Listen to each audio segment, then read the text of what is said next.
કેમ છો મિત્રો? તમારા બધાનું સ્વાગત છે મારા આજના મિની વ્લોગમાં. આપણો વ્લોગ છે 3 થી 4 મિનિટનો છે, વધારે નથી. અને આપણે આવી ગયા હતા હનુમાન દાદાના મંદિરે. મંદિર તો આમ છે, પણ અમે અહીંયા વીડ જોઈ ગયા એટલે વીડ ચડીને અહીંયા ઉપર આવ્યા છીએ. અને તમને આમ દ્રશ્ય આમ ઝૂમ કરીને બતાવું તો આમ સામે તમે જોઈ શકો છો ખાણ છે, જે આપણે ઓલું ખાણું હાલે ને રોડના કામમાં જે બધું ડામર ને એ બધું એ ખાણું છે. અને અત્યારે તો ચોમાસું છે એટલે થોડી ખાણું ભરેલી છે. અને આ બાજુ આ વરસાદ થઈ ગયો એટલે આ બધું થોડુંક લીલું લીલું દેખાય છે. અને સામે જુઓ તો થોડા ઘેટા છે અને હારો એની આગળ રોજડા ને નીલ હાલ્યા જાય છે. તમારે ત્યાં તમે જે જગ્યાએથી વિડીયો જોવો છો તમે કોમેન્ટ કરો, તમે શું કહો છો ત્યાંથી.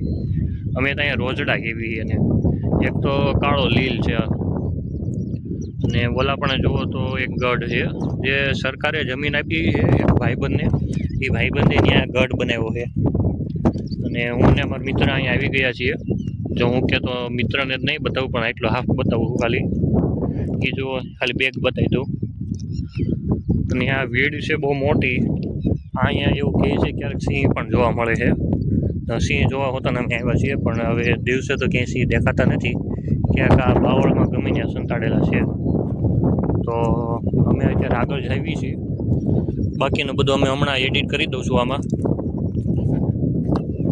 તો મિત્રો અમે આ બાજુ બી આવ્યા હતા, તો આ એક જગ્યાએથી એક ભાઈએ રોજને તગડા હતા. તો જુઓ ઘેટા બધા ભાગ્યા અને રોજ પણ બધા ભાગ્યા. જુઓ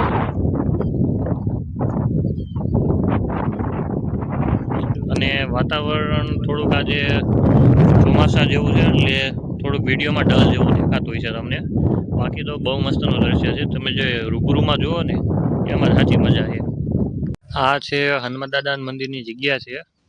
અને આ ઉપર એક આ વૃક્ષ છે, એનું નામ નથી આવડતું, પણ આ જોઈ શકો છો તમે ઉપર વનવાગડા છે.